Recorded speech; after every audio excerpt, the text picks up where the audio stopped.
For 39 years, I've been fighting a war inside myself. A quiet, relentless tug-of-war with grief that never quite lets go.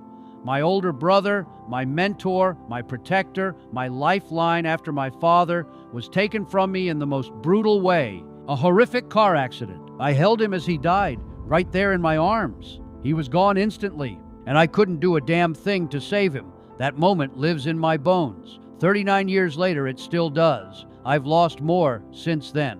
Good friends, my entire family, mom, dad, and just 2 years ago, my dear sister, gone suddenly. Layer after layer of pain. But nothing compares to losing him. I have a son, a damn good man, a detective right here in New York City. I'm proud of him every single day. But I don't burden him with this weight. I keep my circle tiny, deliberately small.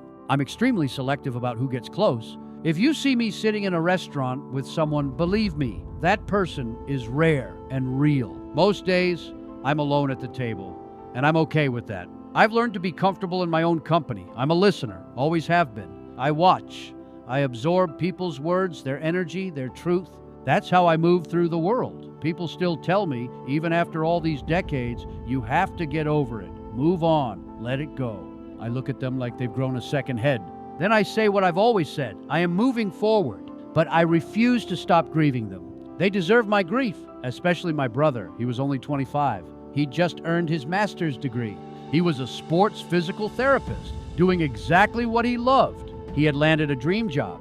The whole world was in the palm of his hand. I still think about the man he would have become. I don't trust easily anymore. I don't let many people into the storm that still rages inside me. Will I ever remarry? Probably not. I just want peace now. Quiet, hard-earned peace. And yet, I feel him. Every day I walk this earth, I feel my brother's presence. He comes to me in dreams, we talk, we laugh, we cry together. He's still my big brother, always will be. Would I change any of this if I could? Believe it or not, no. The losses broke me open, knocked me to my knees over and over. But little by little, I've been rising.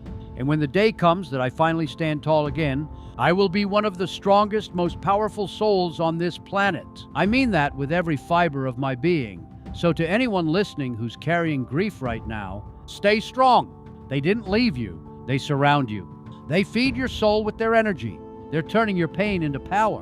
One day you'll feel it, the same way I'm starting to feel it. Trust me on this. And every tear, every knee-buckling moment of pain, it's forging something unbreakable inside you. So listen close. This grief isn't your enemy. It's the fire that's burning away everything weak, leaving only the strongest version of you standing in the ashes. One day soon, when the tug-of-war quiets and you rise fully, you won't just be healed, you'll be unstoppable. A force shaped by love that death itself couldn't break, carrying your brother's light, your family's strength, and turning every scar into power. Because the ones we lose don't fade, they fuel us.